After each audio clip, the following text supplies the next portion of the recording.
All right. Um, hey everyone, that's Hiding Home Podcast Season 2 and first try of making a video podcast. My name is as always Boa Shkanda. We're probably, I don't know how you describe my podcast, whatever. It's YouTube, something new, something to conquer yet. Today, in the first episode of Season 2 of Hiding Home Podcast, we have My Nguyen. My Nguyen. My Nguyen, yes. Mm-hmm. Famous, well, not that famous. Famous in some, among some people, blogger, YouTuber, Instagrammer, whatever, also dancer and football fan, which was surprisingly interesting to know from her. So the setup will be following. So first we'll want to speak a bit about Yumi. Mm-hmm. Yumi, Yeah, I'm sorry, my name is pretty confusing, but it's easy to remember. Yeah. Yeah. Easy to remember, not my but me. Mm-hmm. Yeah. True. Anyway, so first I would like to speak a bit about you, Mm-hmm. and then we'll cover some of the news which I wanted to mention this week. Mm-hmm. So me. Yes. I think everybody is really interested in how you end up being in the Netherlands, in The Hague. Mm-hmm. And I think it's been a long way for you to live here and stay here and all this time. Mm-hmm. Yeah, so you want to know about the story, how I ended up in the Netherlands? Why Netherlands? Why Netherlands? Why here? Because I like to smoke weed. You look like a person who smokes weed every day. No. Snoop Dogg life, yeah. No, because I'm always so hyper. Actually, whenever we see each other, I'm so hyper, so he thought like that. But no, well, it's actually not a really, really special story why I end up here in the Netherlands. It about, I think, 5 years ago or something. Okay. Or even more than that. I was studying in Finland, and back to this time, I traveled around Europe. Mm-hmm. And Netherlands was the first country, I think, after Finland, I went to visit. Yep. And I think the life in Finland and Netherlands are extremely different. How is it different? It just really, well, basically I was studying in Vasa in Finland, and it was really small town. It just really student town with a university, and it cold and not so many people. So I moved from Hanoi with 10 million people in a city to a town with 60,000 people, Nice. included students. So That's neat. it was it just different lifestyle there, and then it was so cold in Finland. It was fun with my students' time, but I missing the excitements of my life there. Because not so many things happened there. And then I went to Amsterdam, to the Netherlands, to visit the first time, and bam, I fell in love with this city because there's so many scooters on the street, the tram, the traffic. Scooter? What? Well, it reminds me of Hanoi. Okay. So my first impression of that city was pretty strong. So I thought, okay, I'm gonna visit the Netherlands another time. Okay. And because of that, I found a company in Rotterdam to do my thesis, my master's thesis. So I went back to the Netherlands while in Rotterdam for 3 months or something to do the research of my thesis. Nice. For that company. And then at that moment I lived in Rotterdam for 3 months, and then I still liked the Netherlands. Okay. And I thought, okay, so maybe after my graduation I'm gonna be back. But why The Hague and not Rotterdam? Oh, so another story is that Wow. it actually not so short. Well, so after my graduation, because I'm not EU citizen, it's really hard for me to get into the country and stuff. So after my graduation, I thought, okay, let's take a break here, did something totally different. So I did au pair Okay. for Here. a year. Yeah, Okay. in the Netherlands. So in Wassenaar, it a really small town next to The Hague, and I was there almost for a year with a Dutch family. Okay. I lived with them and took care of 3 kids, and really like integrate my life into a Dutch society, that kind of thing. Whoa. And after that, after a year stayed with their family, I moved to The Hague. Okay. Yeah, so since then So that's it. Yeah, I lived in The Hague. Cool. Yeah. And how's it going now? Are you satisfied with your life here, or are you still missing Vietnam or something? I think you always miss your country somehow, right? Yeah, Just yeah. because all of my family there, and in a special occasion, for example, I'm crying. Yeah, because all of my family there, and you miss your parents and my brother, so it happens. But I'm really happy here with my friends and many interesting people that I met. Yeah, not only in The Hague but also in the whole country. Okay. Yeah, so Interesting. it just at this moment I'm in between job and I have to look for a job, and and if I cannot find a new job, I might have to leave the country because again that's a pity. yeah, again the visa problem and stuff. But Yeah. in a positive side of it, maybe something even more exciting gonna come. Of course. Yeah. That's life. Yeah. I guess. That's like. Yeah. Okay. Anyway, let's probably move to something a bit more exciting. Because, as far as I know, you were also not really satisfied with the job that you had, and you were thinking about embracing a career of a professional YouTuber. And you already like making a lot of steps towards it, and you were like having consistent flow of those videos, so making reviews. Yeah. I think it would be better if you probably explain what kind of videos do you make, because I think people will be interested in probably subscribing to your channel. So there are few things I do with my channels, my YouTube channel, and because I live in The Hague for 4 years as an expat, but at the same time I feel like a local as well, because I do speak Dutch. Yep. Not the best language I can speak, but it helped me throughout the days, and because of that I feel like I know a lot about the city, even sometimes more than the local here. Wow. So that's a statement. So what do you know more than a local?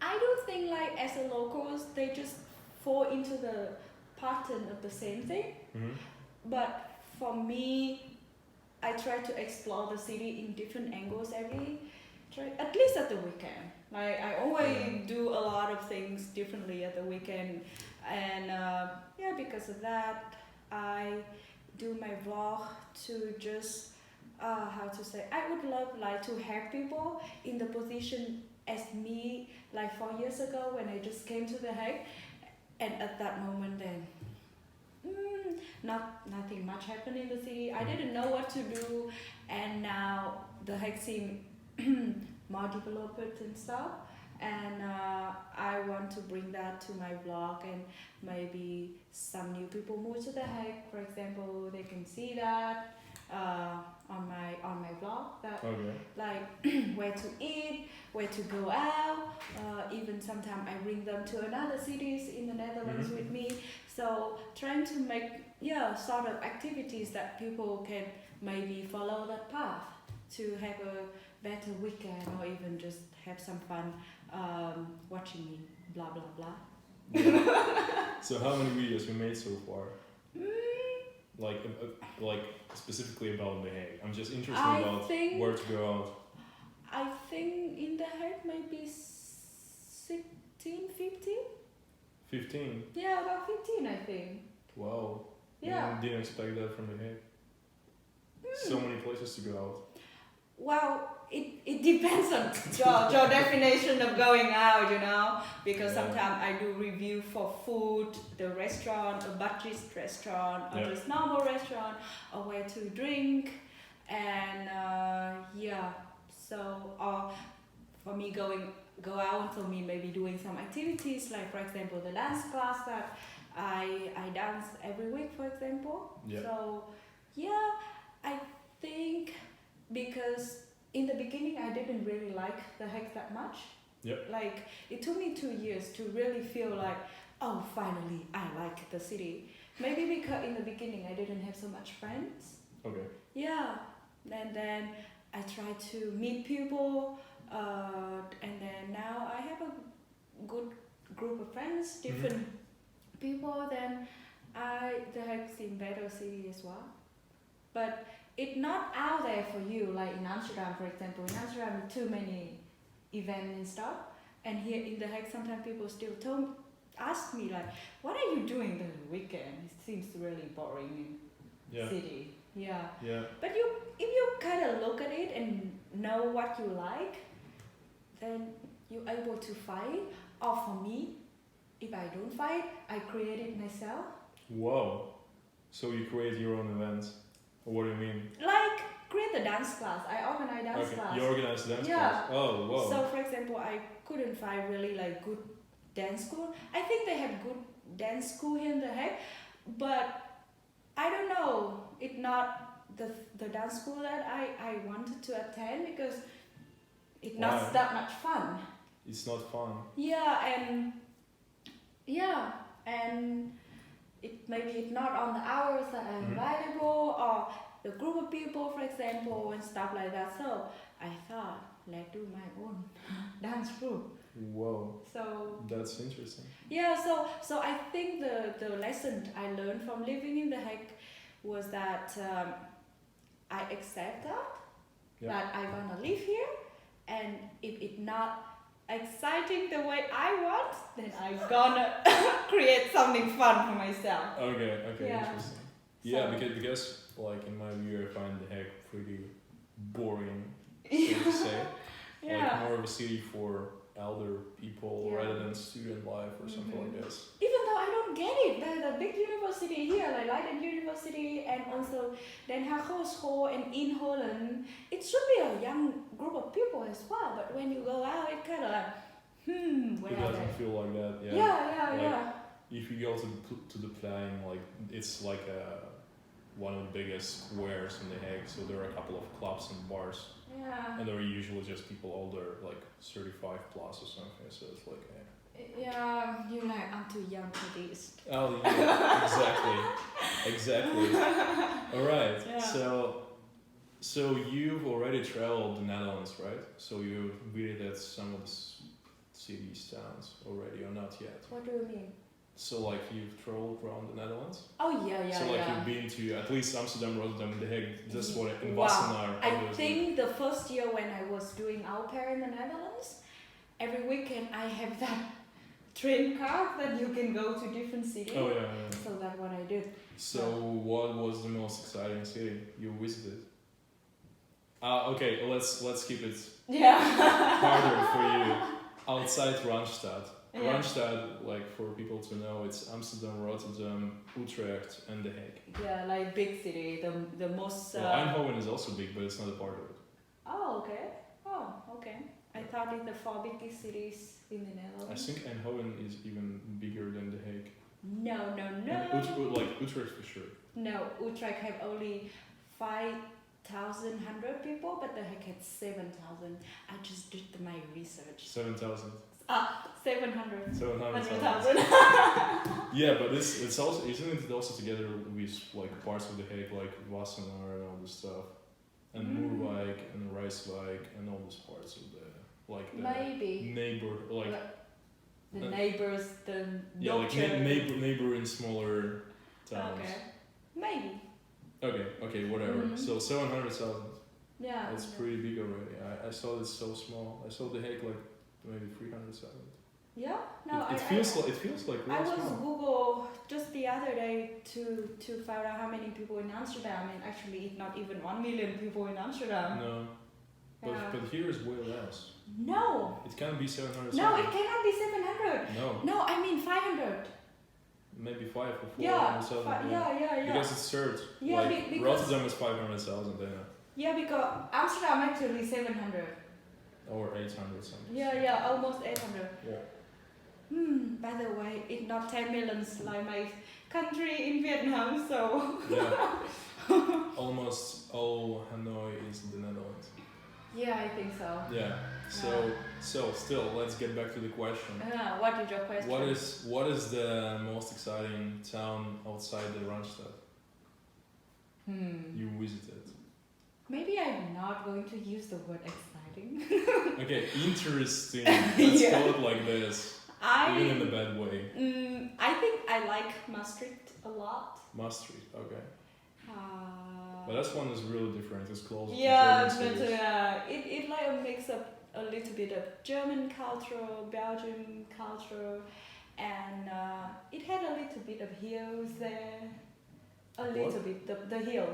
Oh, right. Yeah, just a bit. Yeah, like- but it already totally different compared to the rest of the country.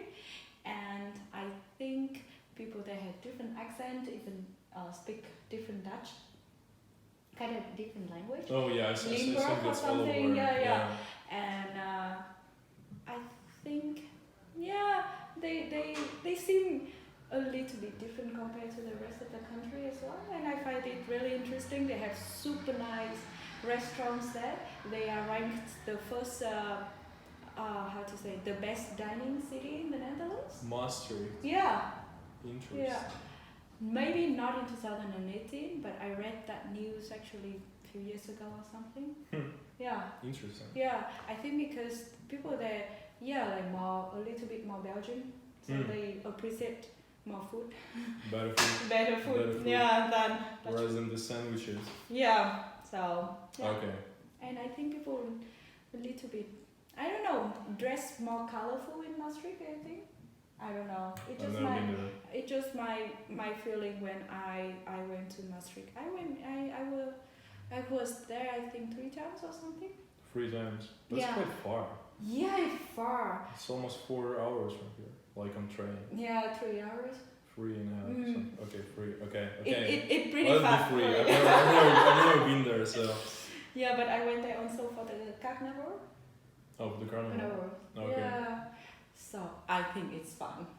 Yeah, carnival was fun. Yeah, carnival. Isn't it was just all about drinking and that's it? No, it. Of course, the drinking part was It's the biggest. it's one of the best reason why they do it, the carnival. But it's like also a tradition as well, like traditional thing running on a family. Yep. So they do a parade. And then the whole family dressed up with different theme. You see Opa, Oma, like grandparents also dress up. Okay. And then to the little kid. So yeah, for me, I think it's cute. And you should keep it as something to value in a modern life. Okay. Yeah, so Okay. I know that a lot of Dutch people also don't like carnival because it's the thing just like under the river from the south, and people from the north they even don't care about it, and people think it's crazy. They do weekend for do party for 5 days and stuff like that, just drinking. But I think there's also a nice meaning to it. But I mean that's what I saw about all those festivals in Brabant. Yeah. That they just it's so damn crazy. Yeah, and then they have traditional Dutch songs as well. And then I feel like people more open-minded as well, like really just came and talked to you. And at that time, and normally Dutch people are not kind of distant in a way. So I like it. Like people just come to you and talk. Maybe because they are drunk, but I don't think it happened that much. Perhaps because they're drunk. Yeah. Yeah, but I know. at the weekend, if you go out, I had a lot of people also kind of drunk, but they never come and talk to you. Well, I remember that in Rotterdam, like we were there was like a farewell dinner for a friend of mine, of ours, like we were a group of friends, like 5 people, and she was decided to leave the university just to drop out Yeah. because she was so stressed with thesis, whatever.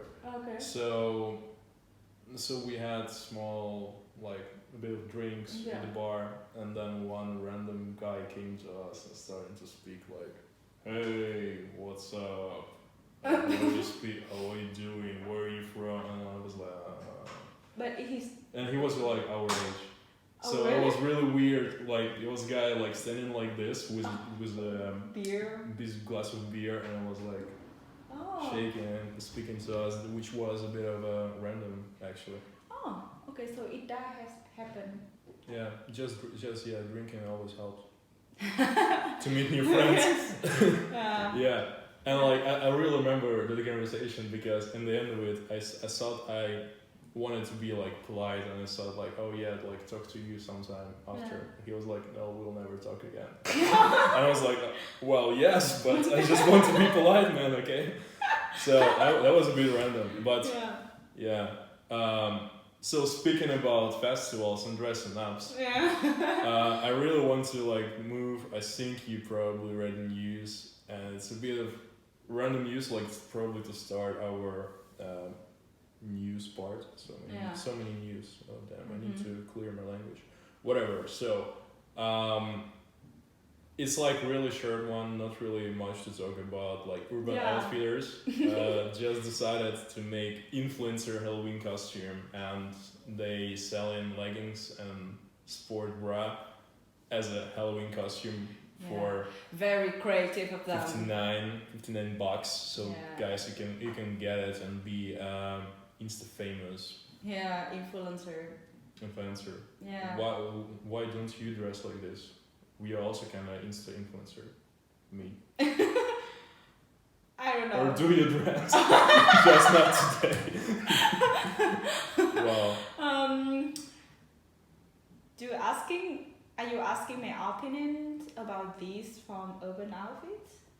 Yeah, well, you also see the photo on my laptop. You can always say what you want to say. I don't know. I think it's stupid. Yeah. But maybe it's a hype, so people still wanna buy it. It's nothing special. I don't look at it as a Halloween costume at all. Yeah. It just they put influencer outfit as a sport bra and then a legging. Of course, I have to say on Instagram, one of the best accounts for influencers are fitness girl, fit girl. Of course. So ass and boobs. And work out, healthy, eat clean. So it's a trend that going so strong. It is. And I think because of that, they pick it and hopefully make it our bit as an outfit for Halloween. I really think that they just wanted to troll everyone because that's damn perfect. Like I think a lot of stuff happening in the fashion right now is actually more about trolling and showing off.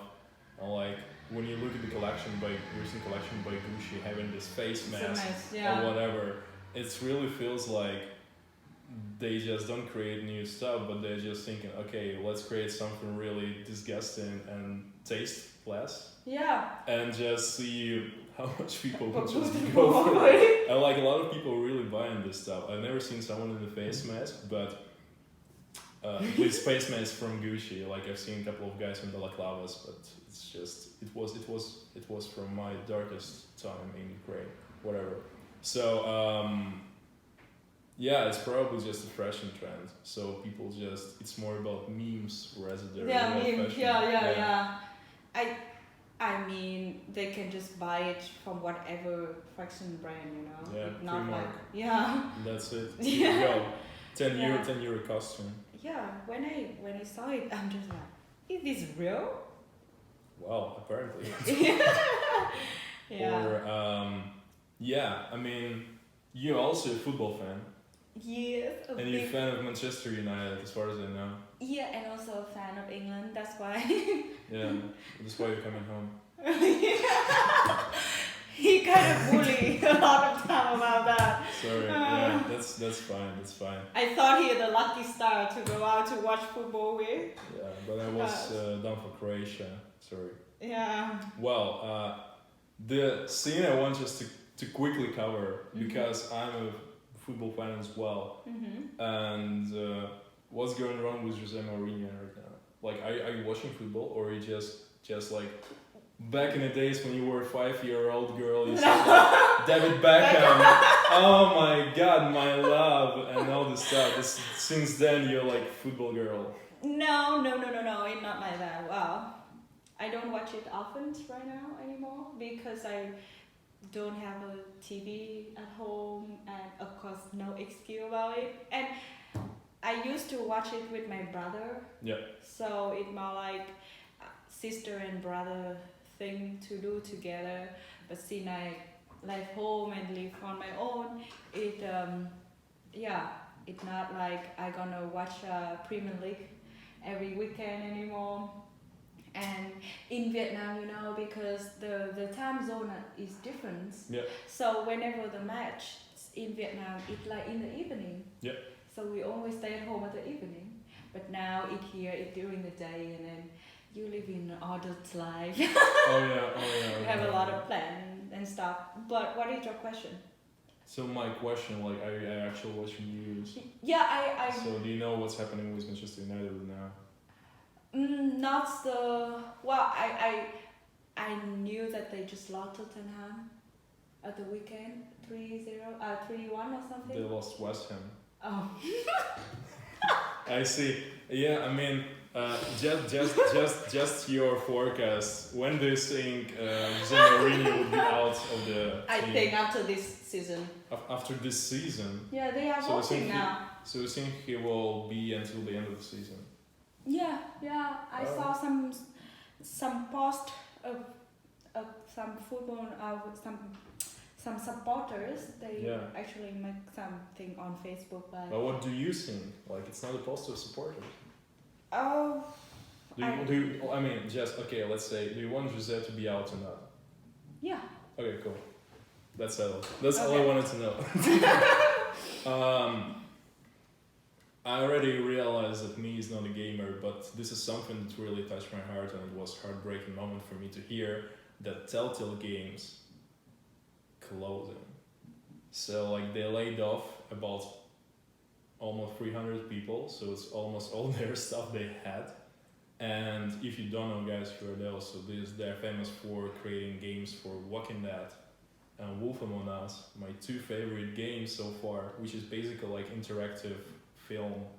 So and you're also making decisions, which then building the plot over. So the decision you make in the beginning of the game influences the whole storyline. At least it's what they said. So after a couple of, because they decided to make a conveyor out of this, it became more predictable, so to say, and then you realize that your decision doesn't really matter, which was also bad for the company. So they closed. So yeah, because of that, they just closed. And so that means you have to find a new game. No, of course not. Like it's not the only game. Games are playing. Okay. See. I still have my Pro Evolution Soccer. Okay. That's fine. Yeah, just wanted to put it out there. So Telltale Games are no more, and if you've never played The Walking Dead, guys, the first season is awesome. It's really, for even for not gamers, it's really like an interactive film rather than just a game or something. Oh, but there also a series called The Walking Dead, right? Well, it's all started with a comic book, Walking Dead. Oh. And then there were TV series, which were awful in my view, because I'm a big fan of comic book. And then they made like the computer game is completely unrelated. It's in the same setup, but it has different characters, so it's fun to play. Do you like Japanese comic? No, I'm not an anime fan, sorry. Not a manga fan, sorry. Are you? No, wow. No. Well, being from that part of the world. I'm just saying, I'm just asking, like, are you manga? No, definitely not. Why not? Not a Sailor Moon type? Oh wow, that one I saw. Even I saw. That one was the love of my life when I was a kid. Really, Sailor Moon. Solomon, And yeah, with Naruto. Twisted Door, right? And yeah, wow. I mean, when I was a kid in Vietnam, we didn't have much entertainment thing. Yeah, so that kind of thing was really popular, common, and it not only a movie that they have it on TV, but also like comic books and stuff. Yeah. And you read it, and Yeah. and I like And it. you did. Okay, you like it. That's cool. That's cool. Yeah. Okay. So what's your favorite anime? Or you don't have like it was just a child I don't know stuff. But do you know Doraemon? You know the I'm just like anime Naruto, Shaman King. Oh, That's it. Naruto also good. No, but I think I like Doraemon Doraemon. with Nobita and Suka and Deki. You know? No, okay. I'm completely out of context with all this anime stuff. Really sorry. But yeah, if you want to suggest something, like just go ahead. And people would love it. Probably. I don't know. Maybe, but you should check it out on YouTube. How again? Doraemon. Doraemon. Doraemon. Yeah, it about the a smart cat robot. Smart cat robot. I don't know how to put it. But Wow, it's sounds like interesting. a robot, but it looks like a cat. And smart.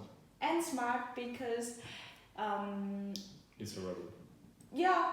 Okay, Yeah. pretty clear. Guys, gonna check it out. Smart Robot Cat Doraemon. Now on Netflix. Please go check it out. Like there is this meme. Like I just remember that. Like the Netflix is now wanted to make all this anime adaptations. So what they did with Death Note. If you know that.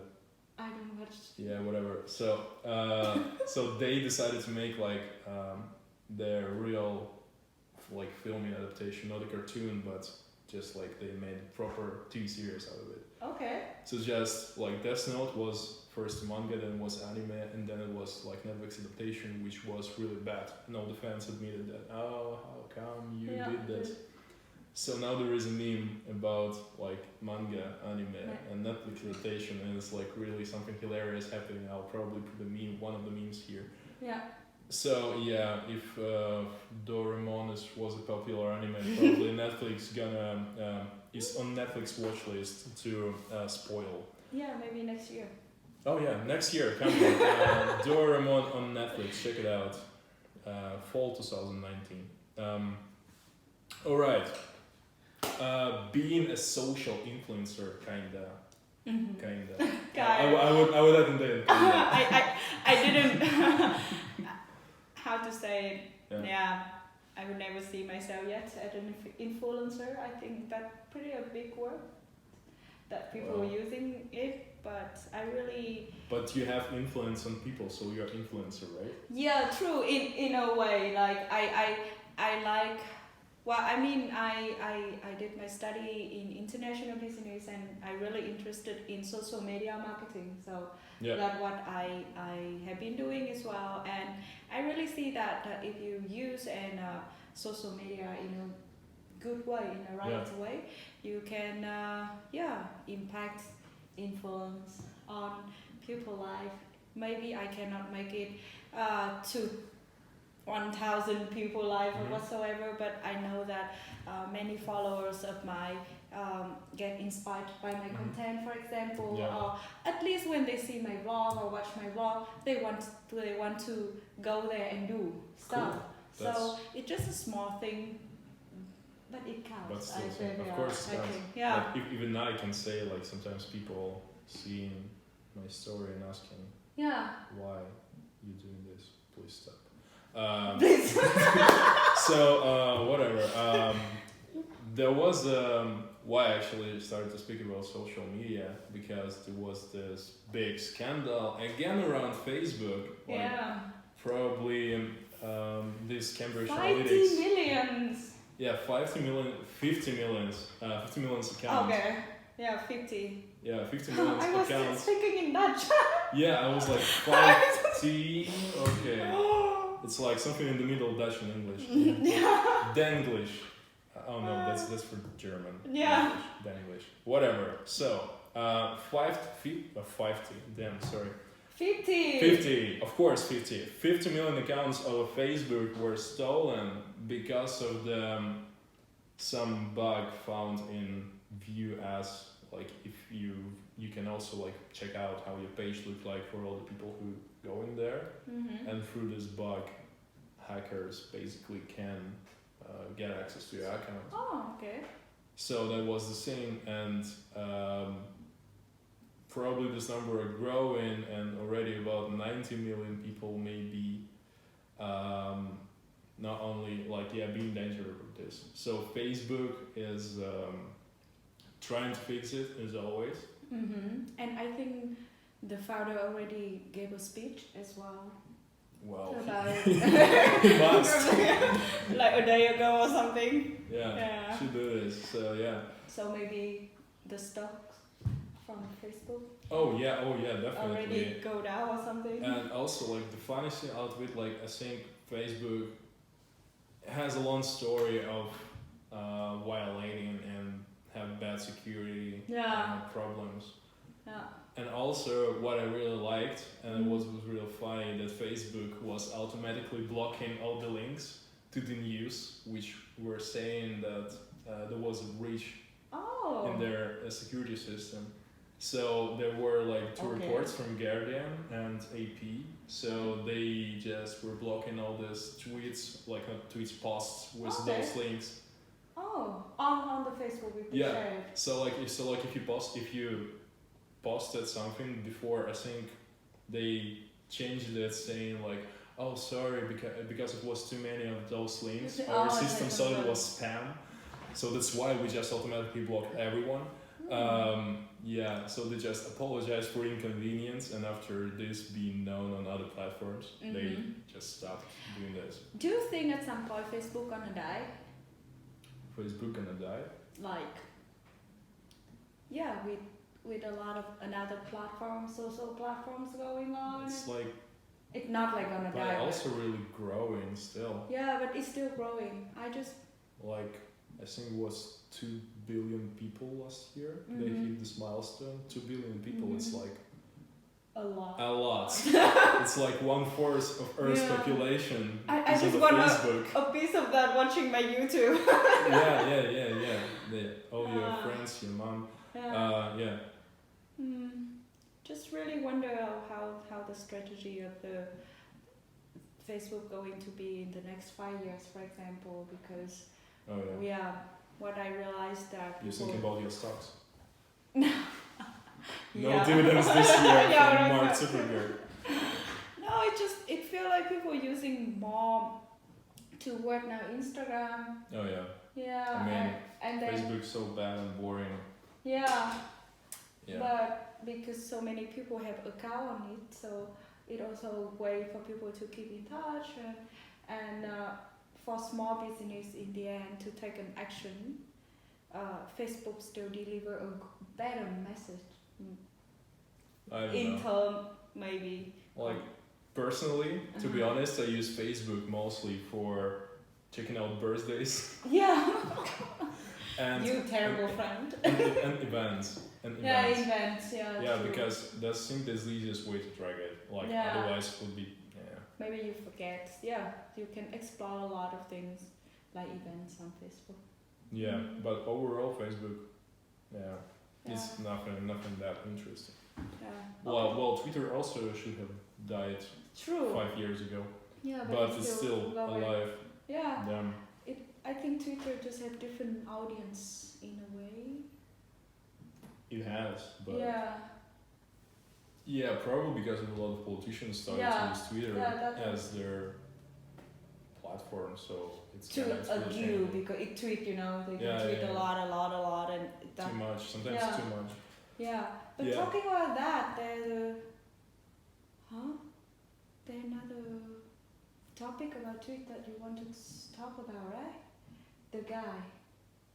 Twitter Yeah. about Elon Musk. Yeah, he tweet like 400. Hey. That a good transition. That was a transition. I actually wanted to speak a bit about something else. Okay, sure, go ahead.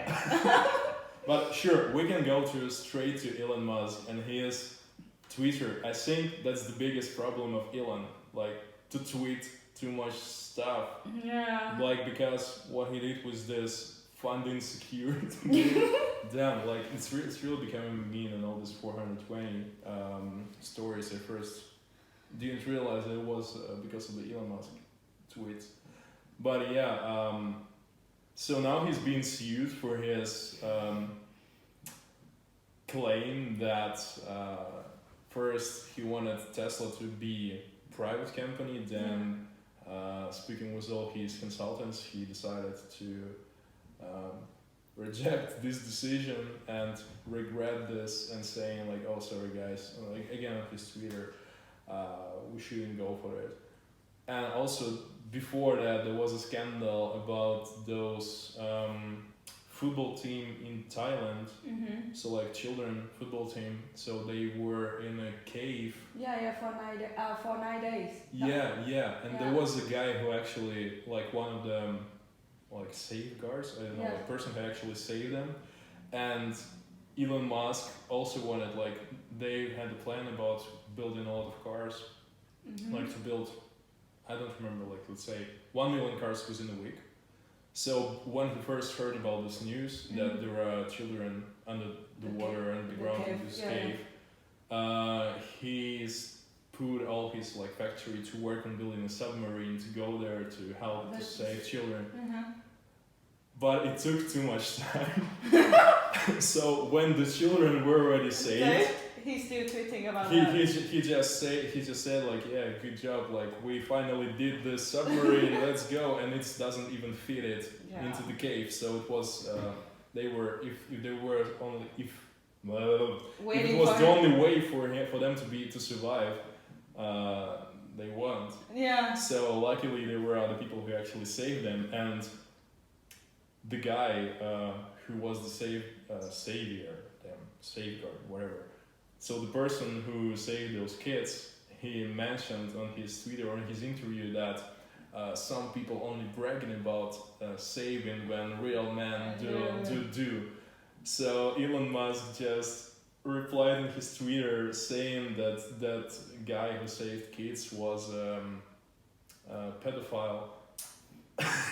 Which was so random, and like after this Tesla again, Tesla stock went down, and like it was first bell to ring for all the chairman, like for him to step out as a chairman. Yeah. Oh, that was the reason. And actually today there were news that he's not chairman anymore. Oh yeah. So Elon Musk is not chairman anymore. He's still CEO. Okay. But yeah.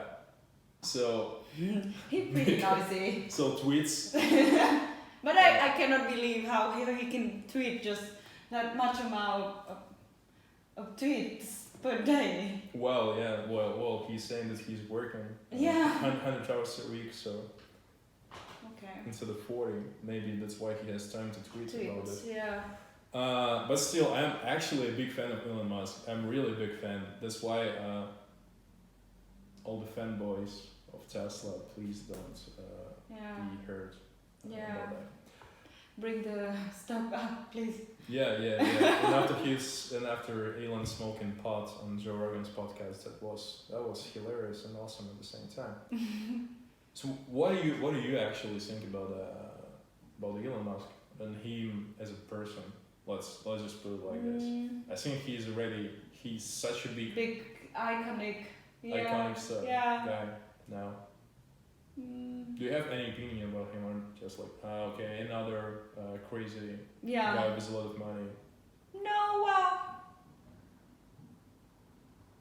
I do think for me when I look at him, I think he really opinionated, like people who have strong opinion Okay. and really statement.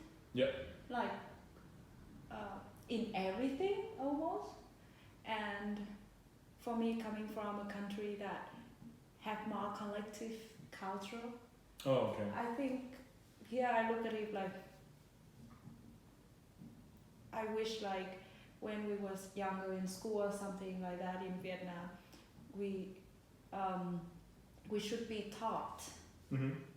to raise your voice more, to just be more assertive in Mm-hmm. the way that you want to say, and like having opinions or at least like critical thinking, Mm-hmm. in different situations and stuff. So I just find him sometimes hilarious and stuff as well. He is. Yeah. He is. So and that's it. But Yeah. also what's also cool about him, he doesn't seem to. But at the same time, he Yeah. don't present to me as an arrogant person. Yeah. That's the fun thing, because I don't know, like for example, other people like also really have their own opinion and put it out there, Yeah. but they sound so discriminate, like they're In which way? like really biased in a way, Okay. and it's just arrogant and not so human. That I don't know, but with him you just like, okay, this guy hilarious. Exactly. Yeah, This yeah, guy. right. Yeah. And it's sometimes maybe because he also don't take it too serious. I don't know. I think he take it too seriously, but the way he write and stuff, Yeah. people can laugh about it and then make Exactly. a topic about it, and then Yeah. he even more famous. Yeah. In a good way, I hope But so. yeah, I think the only problem with Elon that he's not a person who necessarily wants to be famous, but wants to do stuff. So Yeah. It's also really hurts his plans for making SpaceX, Tesla, and Yeah. everybody Yeah. happy. I think we came to the end Okay. of our conversation. And as the last thing, which I usually ask all the guests on the podcast, is there something you want to ask me? I actually Think of a question. I actually didn't know why. What other reason you started the podcast? You didn't tell Why me. I started the podcast? Yeah. Oh, that was a long time ago. 2 years ago. I started the podcast because I was bored. I started the podcast. I was bored of studies. It was my first time coming here to the Netherlands. It was my first year. So and probably after 2 months when I just came here, I was so bored. But you live in The Hague, and you study. I used to live in Rotterdam. Yeah, you study at Erasmus or something. Or? Yeah. Yeah. Why did you move to The Hague? Because I'm not working here. Okay, fair enough. So yeah, I was bored, and I was at that point of time was kind of only just checking out the podcast because I've never really listened to them, and because of this I was quite inspired, mainly by one of the Russian podcasters. Like what I heard from him talking was really just anything he has in his mind, he was just putting it out there without even thinking of the consequences or whatever, and I was like, damn. That's something I also really probably lacking in my life, and it's something I would really love to do. So I was like, podcast is a really good way to show your thoughts about anything. So I was just like, it also made me to analyze some views, and also to really, just also communicate with other people. So like to, let's say, having new guests and also kind of interviewing them a bit. So that's how I started. Okay, because you was bored. Mainly because I was bored. Well, but then you created something. That's good. Yeah. Okay. So yeah. So that was my question. That is it. Thank you all guys for watching. Thank you all guys for listening. And cheers. See you, I hope, next week. He gonna make it weekly now, so you don't have to wait for it. Yeah, maybe bi-weekly.